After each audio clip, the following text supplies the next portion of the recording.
क्या सोच रहे हैं? हम सोच रहे हैं सौराबर कि ऊपर वाले ने हमारे भाग्य में न जाने कितने कष्ट लिखे। अलकापुरी का एक लौता युवराज होने के बाद भी हम इतने कष्ट उठाकर यहाँ रूपनगर तक पहुंचे। हुजूर, इतना बड़ा अनर्थ नागराज ने किया है हुजूर। उन्होंने बिना सोचे समझे हमारे अतिथि युवराज को कारागार में बंद कर दिया हुजूर। जैसे ही हम अलकापुरी पहुंचते अपनी सारी सेना के साथ रूपनगर के ऊपर धावा बोलते थे, लेकिन नागराज ने हमसे क्षमा मांगकर हमारे गुस्से को शांत कर दिया। जरावर, कुत्ते की दुम सीधी हो सकती है लेकिन तुम नहीं। जिस महाराज का नमक खाया उसी से विश्वासघात करना चाहते हो। खैर, हम तो यहाँ सूर्य प्रताप और विजेंद्र प्रताप की प्रतीक्षा कर रहे हैं। जैसे ही उनका कार्य सफल हो जाएगा, हम ये महल छोड़कर सदा सदा के लिए जंगलों के लिए निकल जाएंगे।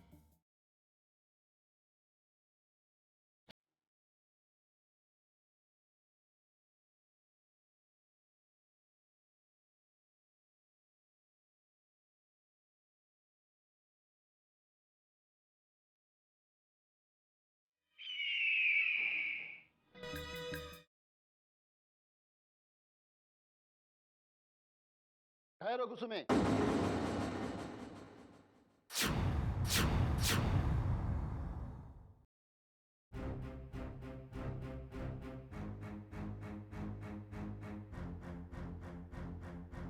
हमें देखकर तुम वापस क्यों लौट रही हो? जी हुजूर, मुझे एक विशेष कार्य याद आ गया था। कैसा कार्य? हम जानना चाहते हैं कि तुम्हें ऐसा कौन सा कार्य याद आ गया था जिसे सोचकर तुम वापस जा रही थी। वो हुजूर, राजकुमारी चंद्रमुखी जी की सकुशल वापसी के लिए मैं मंदिर में प्रार्थना करने जाने वाली थी। बस ये बात मेरे ध्यान से निकल गई और मैं प्रार्थना करने मंदिर ही जा रही थी हुजूर। कुसुमी, तुम जितना असत्य बोलोगी उतना ही फंसोगी। हम अच्छी तरह जानते हैं महाराज के बेरुपये का साथ तुम्हारी मिली भगत है। हुजूर, आप चाहे तो इसी समय मेरे प्राण ले लीजिए, लेकिन मुझ पर ये दोष मत लगाइए कि मैं उस विजेंद्र प्रताप सिंह से मिली हुई हूँ, जिसने महाराज का रूप धारण करके इतना बड़ा कांड कर दिया है हुजूर। मुझे तो उस अतिथि युवराज पर आरंभ से ही संदेह था हुजूर, और ये बात मैंने राजवीर सिंह जी से भी बताई थी। उनसे कहा था हुजूर कि शीघ्र अतिशीघ्र उस अतिथि युवराज को महल से बाहर निकाल दें, किंतु उस समय किसी ने मेरी बात नहीं सुनी हुजूर। आप चाहे तो उनसे पूछ सकते हैं। सोच लो कुसुमी, यदि तुम्हारी बात असत्य निकली तो तुम्हारा आश्रय बहुत ही बुरा होगा। मुझे कोई भय नहीं हुजूर। आप चाहें तो राजवीर सिंह जी और नागराज को अभी बुलाकर पूछ लीजिए। मैं मानती हूँ हुजूर कि राजकुमारी चंद्रमुखी जी को पहचानने में मुझसे भूल हो गई, किंतु उनका रूप ही बदला हुआ था हुजूर। और आप जैसे बड़े अधिकारी के सामने मैं असत्य बोलने का प्रयास कभी नहीं कर सकती हुजूर। इसका तात्पर्य ये हुआ तुम भी मानने लगी हो कि राजकुमारी चंद्रमुखी है।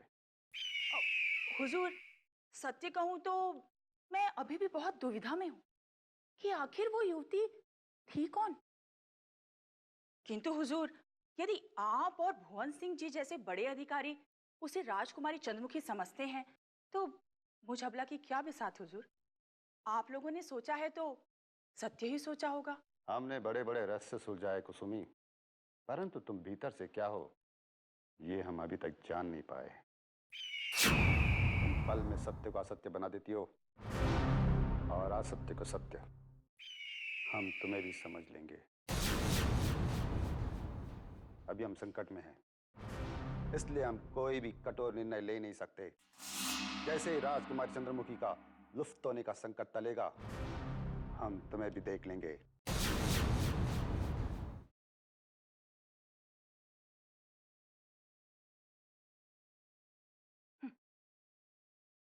कुसमी को जब राजकुमारी चंद्रमुखी नहीं पहचान पाई तो तुम क्या पहचानोगे सेना प्रमुख। अभी तो रूपनगर के इस महल में संकटों का आरंभ हुआ है।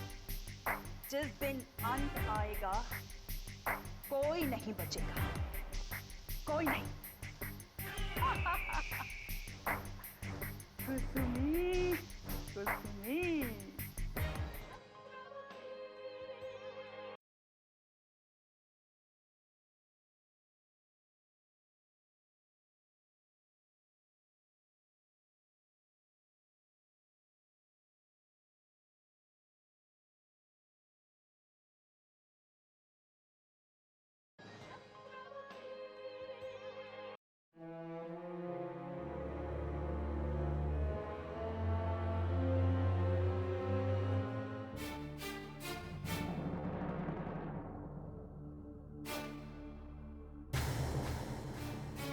नागराज, सेना प्रमुख महेंद्र सिंह जी, प्रणाम। क्या बात है नागराज, आज से पहले आपने हमें कभी प्रणाम नहीं किया। आज अचानक आप हमें सम्मान दे रहे। कि आप कैसी बातें कर रहे सेना प्रमुख जी, कैसी बातें कर रहे? इस महल में महाराज के पश्चात यदि मैं किसी का सम्मान करता हूं तो वो केवल आप हैं। हाँ, वो बात अलग है कि मैंने प्रणाम आपको पहली बार किया है, किंतु अपने मन में तो मैं सदा आपको प्रणाम ही करता रहता हूँ। ऐसा क्या देख लिया जो आप हमें इतने सम्मान के लायक समझ रहे हैं? ऐसा क्या देख लिया सेना प्रमुख जी? आप तो स्वामी भक्ति के एक जीते जागते उदाहरण हैं। इस महल में महाराज का यदि कोई स्वामी भक्त है तो वो केवल आप ही हैं। मैं जानता हूं, अच्छी तरह से जानता हूं कि आप महाराज के लिए अपनी गर्दन भी कटवा सकते हैं। ठीक कहा आपने। और महाराज की रक्षा के लिए किसी की गर्दन काट भी सकते हैं। क्यों नहीं सेना प्रमुख जी, क्यों नहीं? मैं और महामहिम भी अपने शीश कटवा सकते हैं। यदि ऐसा कभी अवसर आया ना तो आप देखिए, सबसे पहले मैं और महामहिम अपना शीश कटवाएंगे। वो अवसर शीघ्र ही आने वाला है। आप अपना शीश तैयार रखिए। क्या महेंद्र सिंह, आप ऐसा क्यों कह रहे हैं? क्या महाराज पर कोई संकट आ गया है? अभी तक तो आया नहीं। यदि आ भी गया तो आप अपनी गर्दन कटवाने के लिए तैयार रहिए, क्योंकि आप ही के कारण उन पर कोई संकट अवश्य आने वाला है। अब मेरे कारण? ये आप क्या पहेलियां बुझा रहे सेना प्रमुख जी? अब मैं कुछ समझा नहीं। हम पहले नहीं बुझा रहे नागराज जी। आप और राजवीर सिंह के कारण ही बंदी युक्ति कारागार से लुप्त हो गई है, जो हमारी राजकुमारी चंद्रमुखी भी हो सकती है। नहीं नहीं सेना प्रमुख जी, हमने ऐसा कोई कारण नहीं किया है। भला वो युवती हमारे कारण कैसे लुप्त हो सकती है? यदि आपने विजेंद्र प्रताप सिंह को इतनी छूट नहीं दी होती तो उस युक्ति को वो लुप्त नहीं करता।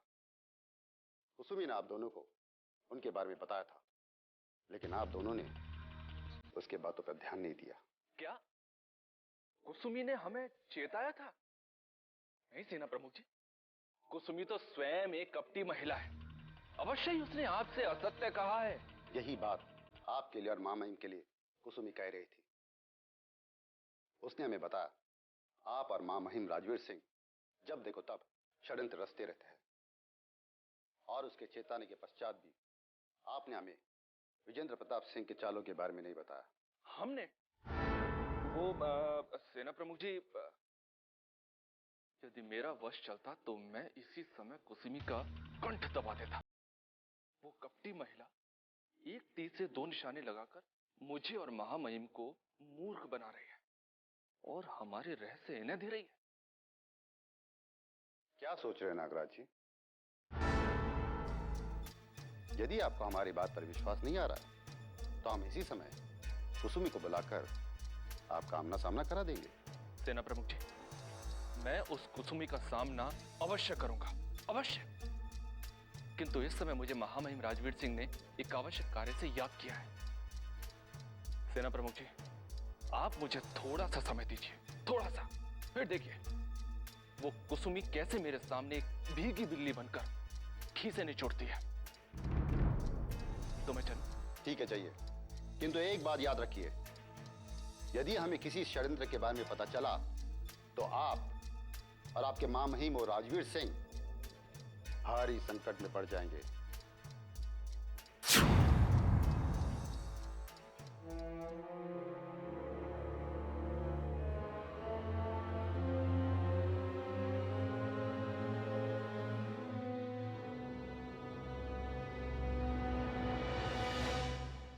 इसका तात्पर्य ये हुआ कि कुसुमी ने अपना रंग दिखाई दिया है।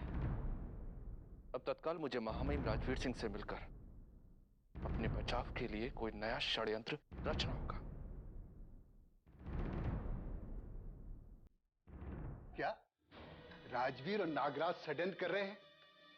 ये आप कैसे कह सकते हैं सेना प्रमुख जी? हम आवे भी नागराज से मिलकर आ रहे भवन सिंह जी। उनके बातें और उनके भाई से संदेह होने लगा है कि वो अवश्य हमसे कुछ छुपा रहे हैं। उनकी बातें और उनके मन में छुपे हुए भय ने हमें ये संदेह करने पर विवश कर दिया है कि वो दोनों आपस में कुछ खिचड़ी पका रहे हैं, और जिसके बारे में सिवाय कुसुमी के और किसी को पता नहीं। ये आप क्या कह रहे हैं? क्या कुसुमी भी उन दोनों के साथ मिली हुई है? हमें तो यही प्रतीत हो रहा है भवन सिंह जी। नागराज से पूर्व हमारी भेंट अचानक कुसुमी से हुई थी। महल के गलियारे से वो कुछ सोचते हुए जा रही थी। जैसे हमने उसे देखा तो वो हमसे बचकर निकलने लगी। हमने उसे रोककर इसका कारण पूछा तो घबराकर बहाना बनाने लगी। कुसुमी ने आपको ऐसा क्या बताया जिससे आपको उस पर संदेह हुआ?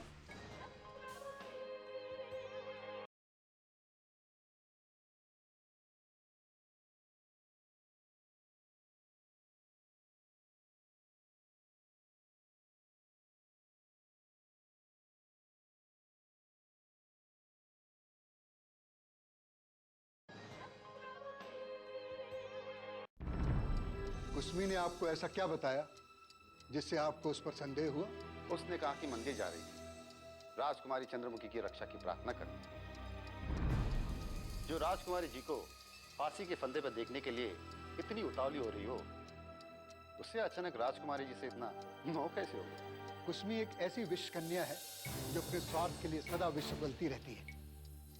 यदि राजकुमारी चंद्रमुखी लुप्त नहीं होती तो अभी तक हम उसे दंड दे चुके होते। वो एक चालबाज महिला है। भवन जी, कुसुमी की चाल को हम समझ गए कि वो हमें मूर्ख बनाने का प्रयास कर रही है।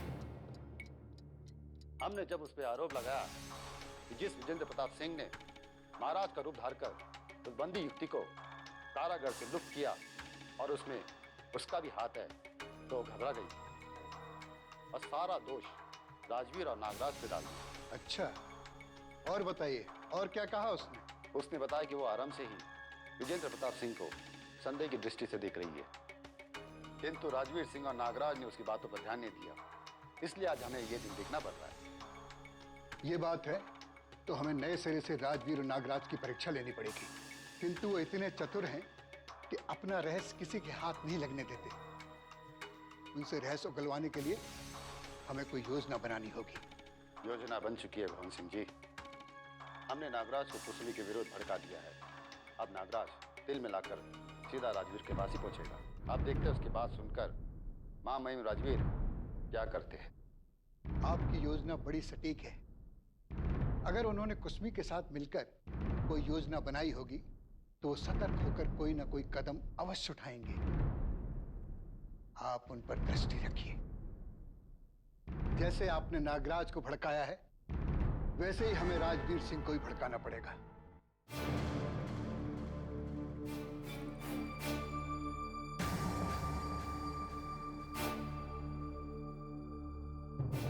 महामहिम, हमारे ऊपर एक और नया संकट आने वाला है।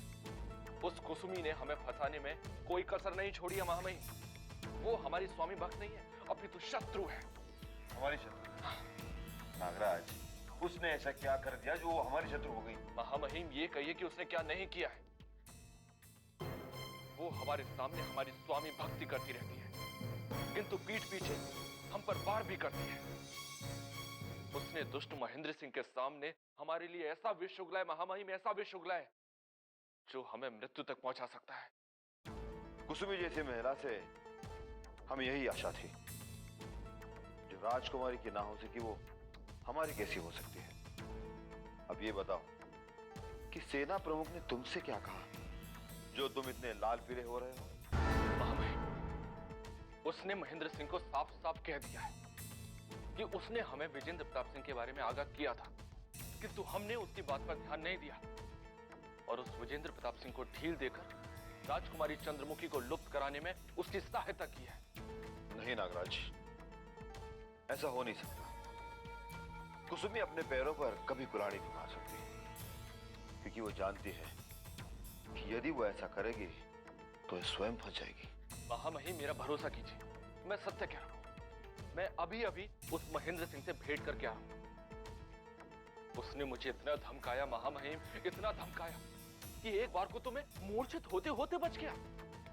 महामहिम, उसने तो मुझसे यहां तक कह दिया कि यदि मैं इस षड्यंत्र में शामिल हुआ तो सबसे पहले वो मेरी गर्दन धड़ से अलग कर देंगे। तुम इतने कायर मत बनो नागराज। सेना प्रमुख महेंद्र सिंह बहुत चतुर और मक्कार है। वो सबको डरा धमका कर कुछ भी उगलवाते रहते हैं, और यदि तुमने उनके सामने निर्बलता दिखाई तो तुम्हें वो एक चैन की सांस नहीं लेने देंगे। महामहिम, आप मेरी बात का विश्वास क्यों नहीं करते हैं? क्यों नहीं? महामहिम, ये तो मेरा साहस था, साहस, जो मैं महेंद्र सिंह के सामने टिका रहा, उनके प्रश्नों के उत्तर पे उत्तर देता रहा। किंतु उनको हम पर पूरा संदेह हो गया, पूरा संदेह कि राजकुमारी चंद्रमुखी को लुप्त कराने में कहीं ना कहीं हम लोग शामिल हैं। महामहिम, ये संदेह तो वो सदा ही करते रहे, किंतु आज तक हमारा एक भी षड्यंत्र पकड़ नहीं पाए। और रही बात कुसुमी की, तो हम तुम्हें बता देते हैं नागराज कि यदि वास्तव में वो हमारे विरुद्ध उन्हें भड़का रही है तो हम उसका जीना कठिन कर देंगे और ऐसी कोई योजना बनाएंगे जिससे वो सदा सदा के लिए मृत्यु की नींद सो जाए। तो तत्काल ही कोई योजना बना ही डालिए महामहिम। वैसे भी मुझे उस कुसुमी से थोड़ा सा भय लगने लगा है। वो जब जब मेरे नेत्रों के सामने आती है ना महामहिम, मुझे एक डायन के समान लगती है, वो एक डायन के समान। वैसे भी हमें हमारे किसी ऐसे शत्रु को जीवित नहीं छोड़ना चाहिए जो हमारे गुप्त रहस्यों को जानता है। और ये कुसुमी कभी ना कभी हमारे रहस्य को उजागर कर ही देगी, उगल देगी कि हमने ही राजकुमारी चंद्रमुखी को फंसाया था। आप शीघ्र उसे समाप्त कर दीजिए, अन्यथा मेरे नेत्रों से नींद उड़ जाएगी महामहिम, ये मैं आपको बता रहा हूं। घबराओ मत नागराज, हम तुम्हारा यह भय अवश्य दूर कर देंगे, किंतु कुसुमी को समाप्त करने का समय अभी नहीं आया है। रूपनगर की उथल पुथल को थोड़ा शांत हो जाने दो, फिर हम उस कुसुमी को उसके प्राणों से भी स्वतंत्र कर देंगे। पहले हमें कुसुमी से मिलना चाहिए और उसकी मन की बात को जानकर फिर कोई योजना बनानी चाहिए।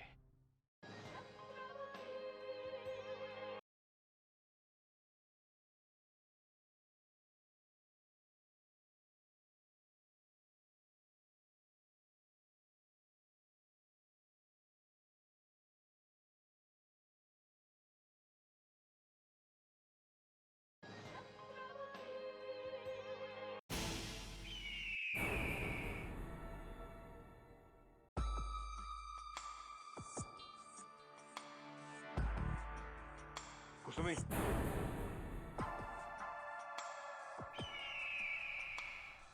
जब चींटी के पर निकल आते हैं तो वो आकाश में उड़ान भरने के सपने देखती हैं, किंतु वो ये नहीं जानती कि वो अपनी मृत्यु को बुला रही है। ये कहावत तो मैंने भी सुनी है हुजूर, किंतु आज अचानक आपको ये कहावत कैसे याद आ गई? क्योंकि तुम भी आजकल बहुत ऊंची उड़ान भरने का सपना देखने लगी हो कुसुमी, किंतु तुम ये नहीं जानती कि ऊंची उड़ान भरने से पहले ही महामहिम ने तुम्हारे पथ पहले से ही काट दिया है। और यदि तुम इसी तरह ऊंची उड़ान भरने का सपना देखती रही ना, तो तुम्हें आकाश तो क्या, इस धरती पर भी स्थान नहीं मिलेगा। ये आप क्या कह रहे हैं हुजूर? मैंने ऐसा कोई सपना नहीं देखा। फिर मुझे समझ में नहीं आ रहा है कि आप मुझ पर इतना बड़ा दोषारोपण क्यों कर रहे हैं? अधिक भोली मत बनो कुसुमी, हमने तुम्हारे दो रूप देखे हैं। एक रूप से तुम हमारी स्वामी भक्ति दिखाती हो और दूसरे रूप से तुम हमारी जड़ें काटने का प्रयास करती हो। नहीं हुजूर, मैंने कभी आपकी जड़ें काटने का प्रयास नहीं किया। मैं तो सदैव दिन रात आपकी स्वामी भक्ति और सुरक्षा में ही लीन रहती हूँ। मेरा सत्य है। लगता है कुसुमी तुम्हें अपने जीवन से कोई मोह नहीं रह गया है, क्योंकि यदि तुम्हें मोह होता तो तुम महामहिम के विरुद्ध सेना प्रमुख महेंद्र सिंह को नहीं भड़काते। सेना प्रमुख महेंद्र सिंह जी को? मैंने ऐसा क्या कह दिया जो आप मेरी स्वामी भक्ति पर संदेह कर रहे हैं? कुसुमी, तुमने उनके सामने हमारे विरुद्ध विष उगला है। तुमने उनसे कहा कि हम दोनों ने राजकुमारी चंद्रमुखी को लुप्त कराया है। नहीं हुजूर, हमने ऐसा कुछ भी नहीं कहा है। अवश्य ही ये किसी शत्रु ने हमें नीचा दिखाने के लिए षड्यंत्र रचा है। हुजूर, हमने सेना प्रमुख जी से कभी ऐसा कुछ नहीं कहा है। अब इतनी भी भोली मत बनो कुसुमी, इतनी भोली मत बनो। तुमने सेना प्रमुख जी से साफ साफ कहा है कि तुमने हमें विजय सिंह के बारे में बहुत बार चेताया था, किंतु हमने ही तुम्हारी बात पर ध्यान नहीं दिया और इसलिए वो विजेंद्र प्रताप सिंह राजकुमारी चंद्रमुखी को लेकर लुप्त हो गया। बोलो, तुम्ही ने सेना प्रमुख जी से कहा था कि नहीं? यदि तुमने असत्य कहा तो हम तुम्हारी पोल खोल देंगे कि तुम्ही ने राजकुमारी चंद्रमुखी को फंसाया था और तुम्ही ने महल में उथल पुथल मचाई है और तुम वो आस्तीन की नागिन हो जो अपने स्वार्थ के लिए किसी को भी डस सकती है। मुझे क्षमा कर दीजिए हुजूर। सेना प्रमुख महेंद्र सिंह जी ने मुझे इतना भयभीत कर दिया था कि अचानक ही मेरे मुंह से ये बात निकल गई हुजूर। आप इसके लिए भले ही मेरी गर्दन कटा दीजिए, किंतु दोबारा ये गलती कभी नहीं होगी हुजूर, कभी नहीं होगी, कभी नहीं होगी हुजूर।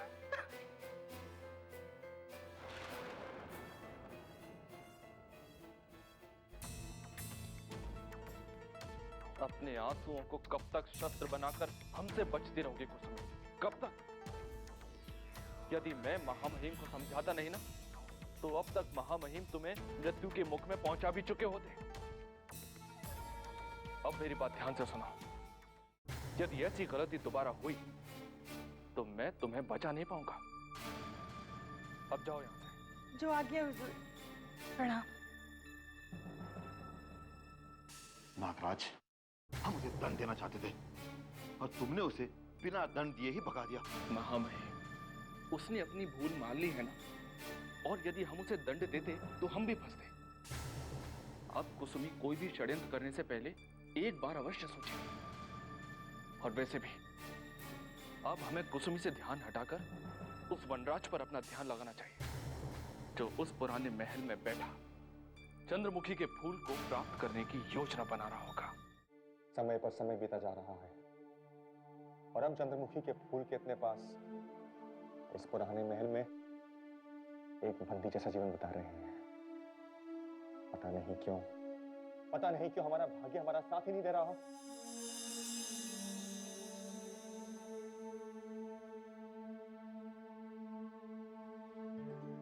क्या हुआ अतिथि युवराज? आप इतने चिंतित क्यों दिखाई दे रहे हैं? आपका स्वास्थ्य तो ठीक है? अभी ऐसा ही चलता रहा, हमारा स्वास्थ्य तो क्या, हमारा जीवन भी नष्ट हो सकता है। उस फूल को खोजने में पता नहीं हम और कितना समय नष्ट करेंगे। हमें कुछ समझ में नहीं आ रहा। अभी हम इस पुराने महल से एक कदम भी बाहर नहीं रख सकते युवराज, क्योंकि रूपनगर की समस्त सीमाओं पे हजारों लाखों सैनिकों का पहरा बिछा हुआ है। मैं अभी यही सूचना लेकर आई हूँ रूपनगर से। ऐसा क्या हो गया जो रूपनगर के इतने सारे सैनिक सीमा पर उतर आए? पता चला है कि राजकुमारी चंद्रमुखी रूपनगर के महल से अचानक लुप्त हो गई हैं। क्या? राजकुमारी चंद्रमुखी महल से लुप्त हो गई? कैसे? भला उन्हें लुप्त होने की क्या आवश्यकता पड़ गई? कहीं हमारे भाई भानु प्रताप सिंह के भय से? ये तो मैं नहीं जानती, किंतु इतना अवश्य पता चला है कि कोई बहरूपिया महाराजा का स्वांग धरकर उन्हें अपने साथ ले गया है और रूपनगर के महल के अधिकारियों को संदेह है कि वो बहरूपिया कुंवर सूर्य प्रताप सिंह का भाई विजेंद्र प्रताप सिंह है। क्या? कुंवर विजेंद्र प्रताप सिंह ने राजकुमारी का अपहरण किया? किंतु वो तो डाकू दुर्गेश्वरी से प्रेम करते थे। वैसे कार्य क्यों करेंगे? राजकुमारी चंद्रमुखी की सुंदरता किसी भी पुरुष का मन भटका सकती है अतिथि युवराज। केवल एक आप ही ऐसे युवराज हैं जो उनकी सुंदरता पर मुग्ध नहीं हुए। मैं आपका सम्मान करती हूँ क्योंकि आप अपनी माँ को दिया हुआ वचन पूर्ण करने आए हैं और उसी कार्य में तनमन से लगे हुए हैं। आए तो हम अपनी माँ को दिया हुआ वचन पूरा करने ही थे, किंतु वो वचन हम कहाँ पूरा कर रहे हैं? हर दिन केवल हम इन दीवारों को देखते रहते हैं।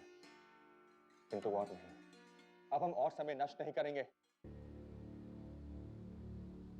और इसी समय उस फूल की खोज में निकल पड़ेंगे। मैंने बताया ना अतिथि युवराज, चारों ओर सैनिकों का पहरा है। हम उनकी दृष्टि से बच नहीं पाएंगे। यदि उनकी दृष्टि हम पर पड़ गई तो आपको और मुझे दोनों को बंदी बना लिया जाएगा। फिर मुझे तो फांसी का दंड भुगतना ही पड़ेगा। आपका उद्देश्य भी पूर्ण नहीं हो पाएगा। किंतु अब यहाँ हम एक पल भी नहीं ठहर सकते। यहाँ पर हमारा स्वास्थ्य न विघटन हो रहा है। आप अनुकूल समय की प्रतीक्षा कीजिए युवराज। आपके भाई कुंवर भानु प्रताप सिंह ने भी यही भूल की थी। वे रूपनगर के महल से बाहर निकल गए थे और उन्हें इसी भूल की वजह से कारागार में बंदी बनाकर रखा गया। मेरी आपसे यही प्रार्थना है युवराज, कुछ समय और प्रतीक्षा कर लीजिए।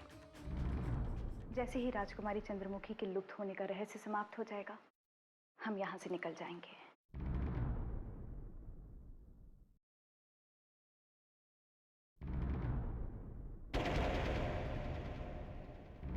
कौन? कौन है वहां? कौन है?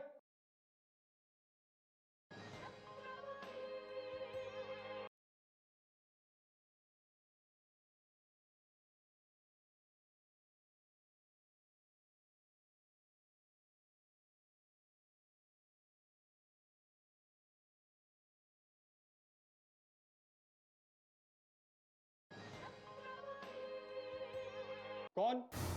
कौन है वहां? कौन है?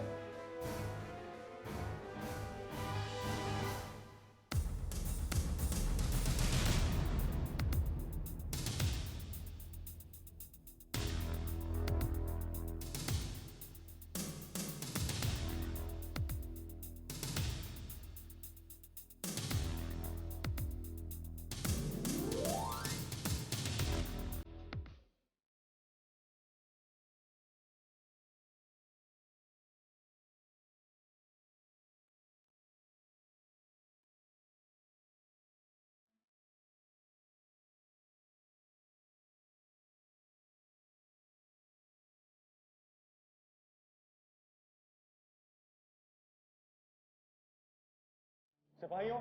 जी हुजूर। अभी अभी यहाँ कोई आया था क्या? हमने तो किसी को नहीं देखा हुजूर।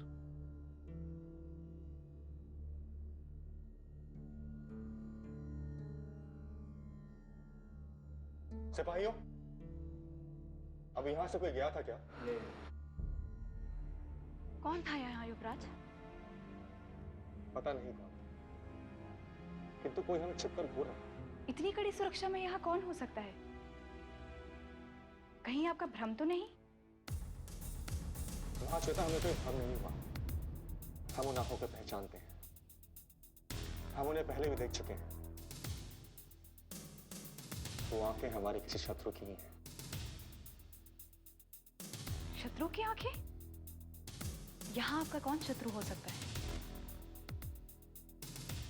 ये तो हम नहीं बता सकते, किंतु इतना अवश्य कह सकते हैं कि कोई शत्रु हमारे बहुत निकट पहुंच चुका है।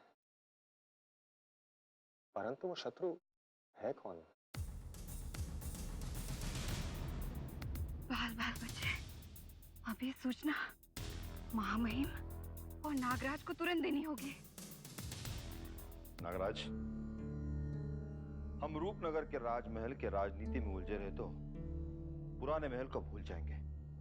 कहीं ऐसा ना हो कि हम हाथ पर हाथ धरे बैठे रहे और वो वनराज चंद्रमुखी का फूल लेकर लुप्त हो जाए। हाँ महामहिम, हम अभी तक राजकुमारी चंद्रमुखी को लेकर ही उलझे हुए हैं। हमें यह तक नहीं पता है कि उस पुराने महल में क्या हो रहा है। और वो मंत्रा, वो भी अभी तक कोई सूचना लेकर नहीं आई। लगता है उस पुराने महल की सूचना लेने के लिए मुझे ही जाना पड़ेगा। आपको अब पुराने महल जाने की कोई आवश्यकता नहीं है हुजूर, क्योंकि मैं एक ऐसी सूचना लेकर आई हूं जिसे सुनकर आपके पैरों तले से धरती सरक जाएगी। क्या सूचना लेकर आई हो वनराज? क्या वनराज पुराने महल से भाग गया है या फिर किसी पशु ने उसे अपना आहार बना लिया है? अतिथि युवराज वनराज और हमारे महल की सेविका महाश्वेता दोनों मिल गए हैं हुजूर।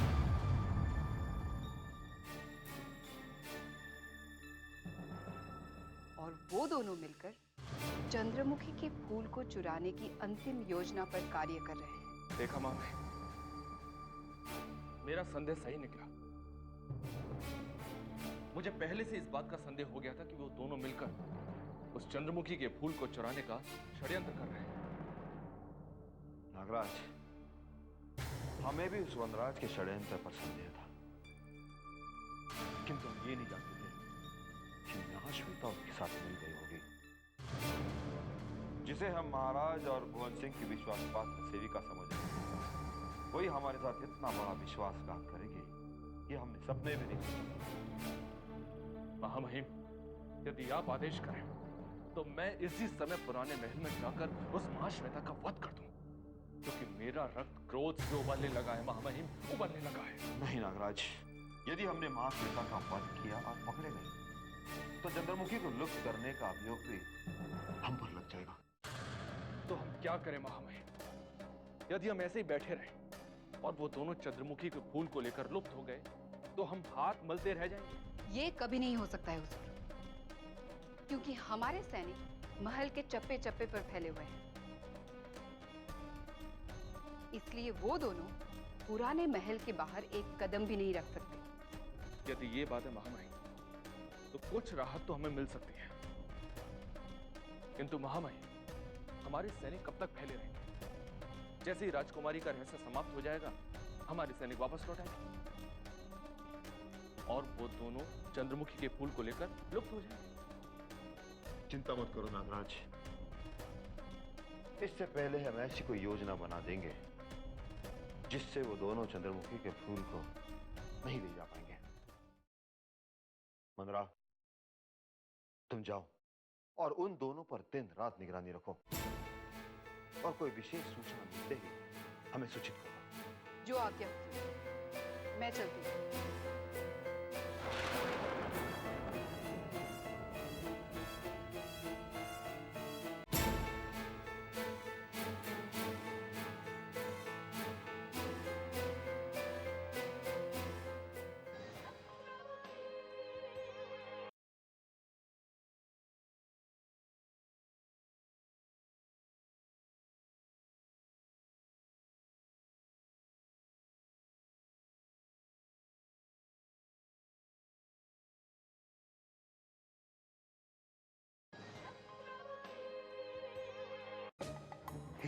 बिल्कुल ठीक कह रहा था ना।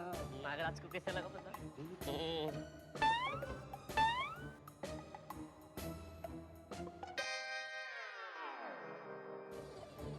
क्या बात है मंत्रा जी, आप फिर इस महल में दिखाई दी? अच्छा, लगता है वो षड्यंत्रकारी महामहिम और नागराज जी से मिलने आई होंगी। सत्य कहा आपने, मैं उन्हीं से मिलने आई थी। परंतु क्यों? तुम्हें इसका उत्तर देना होगा। क्यों? तुम यहाँ के महाराजा हो क्या? महाराजा नहीं हुए तो क्या हुआ, महाराज के दाहिने हाथ तो है। मुझसे असत्य बोलने का प्रयास मत करो। मैं अच्छी तरह से जानती हूँ कि तुम दोनों महाराज के दाहिने हाथ तो क्या, दाहिने हाथ की छोटी उंगली भी नहीं हो। ये तुम्हें किसने कहा? मंधरा नाम है मेरा। सारे संसार की खबर रखती हूँ, इसलिए तुम दोनों को चेतावनी दे रही हूँ कि आज के पश्चात मुझसे कोई प्रश्न मत करना, अन्यथा भारी संकट का सामना करना पड़ेगा तुम दोनों को। मंगू, ये तुम्हें भयभीत करने का प्रयत्न कर रही है, किंतु तुम भयभीत मत होना। सुनो मंदरा, ये मंगू तुमसे भयभीत होने वाला नहीं है, इसलिए तुम इसे भयभीत करने का प्रयत्न मत करो। तुम दोनों भी आज के पश्चात मुझसे कोई प्रश्न मत करना, अन्यथा मैं तुम दोनों के प्रश्न का उत्तर कुछ ऐसे दूंगी कि जब भी तुम दोनों अपनी सूरत आईने में देखोगे तो मेरी सूरत दिखाई देगी। तुम्हें भी मंगू की शक्तियों के बारे में पता नहीं है। मंगू अकेला एक हाथ से दो हाथियों को उठा लेता है। अरे जाने दे, जाने दे, जाने दे। मैं तो वैसे भी स्त्रियों के मुंह नहीं लगता, नहीं तो मैं इसे ऐसा मजा चखाता कि जब भी आईने में अपनी सूरत देखती इसे तू मेरा मतलब मैं नजर आता। तुम दोनों अपने आप को कुछ अधिक ही शक्तिशाली और चतुर समझते हो। अरे इसमें समझने वाली क्या बात है? अब चुपचाप यहाँ से चली जाओ, अन्यथा हमें क्रोध आ गया तो सोच लीजिए क्या होगा तुम्हारा। जाऊंगी तो मैं अवश्य चंगू मंगू, परंतु जाने से पूर्व मैं तुम दोनों को कुछ अपने बारे में बताकर जाऊंगी, ताकि आज के पश्चात तुम दोनों मुझसे कोई उल्टा सीधा प्रश्न न करो। क्या करोगी तुम? हाँ हाँ, क्या करोगे तुम?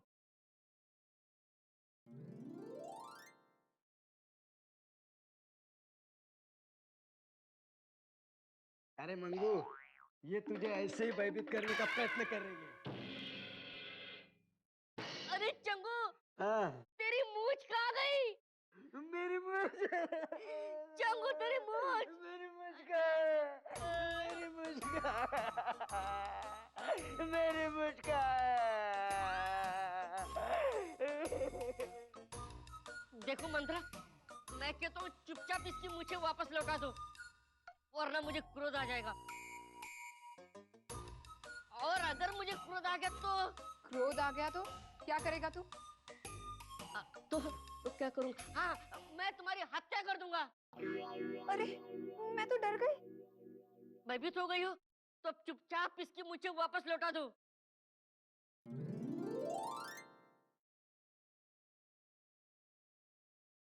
मैं कहता हूँ चुपचाप तुम इसकी मूंछें वापस लौटा दो। लौटा दो इसकी मूंछें। मैं कहता हूँ इसकी मूंछें वापस लौटाओ। अरे मंगू, मेरी मूंछ वापस आ गई। मेरी मूंछ वापस आ गई। अरे चंगू चुप रहे।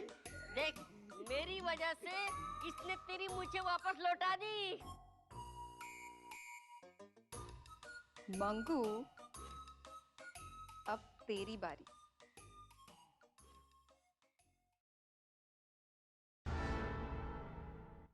अरे ये क्या होगा?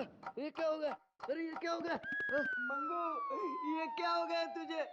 मंगू उठ, मंगू उठ, मंगू उठ।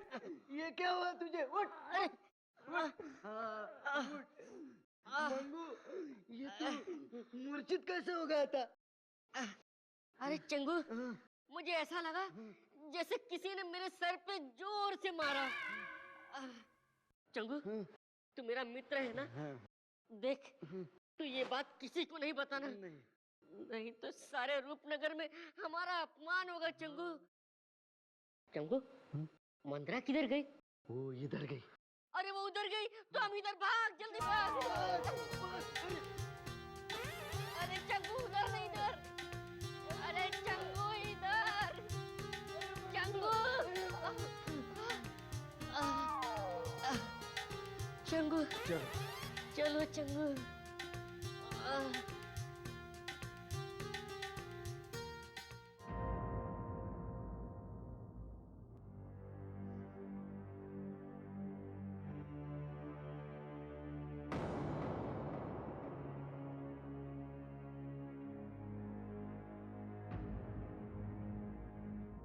यदि ऐसे ही दिन पर दिन व्यतीत होते रहे तो हमें कुछ नहीं मिल पाएगा। ना तो मुझे वो फूल प्राप्त होगा और ना ही मैं मां से भेंट कर पाऊंगा।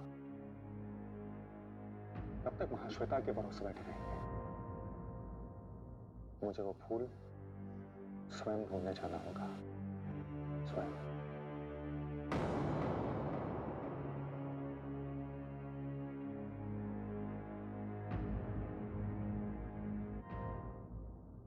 यदि हम अकेले निकल गए तो महाश्वेता को बहुत दुख होगा। उसने कदम कदम पर हमारा साथ दिया है, हमारे लिए अपने प्राणों की चिंता भी नहीं की। अगर हम इस महल में नहीं दिखाई दिए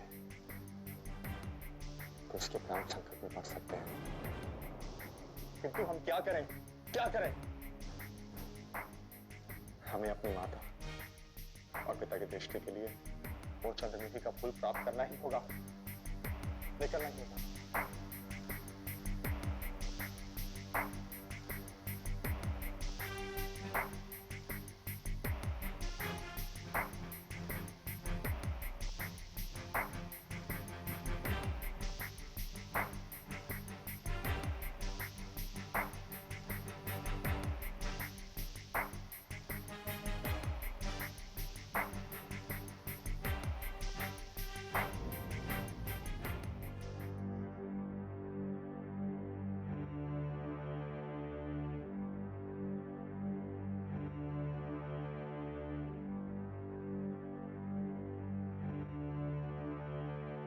युवराज, युवराज,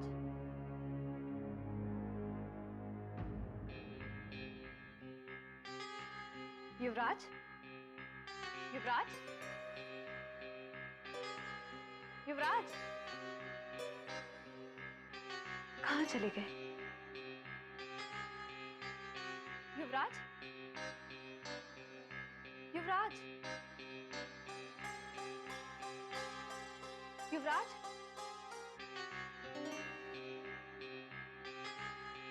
युवराज,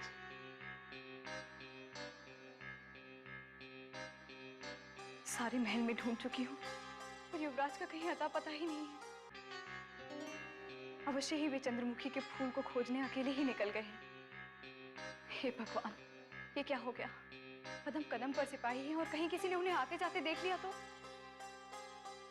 तो अनर्थ हो जाएगा। मुझे उन्हें खोजना ही होगा। पता नहीं वे किस दिशा में निकल गए हैं।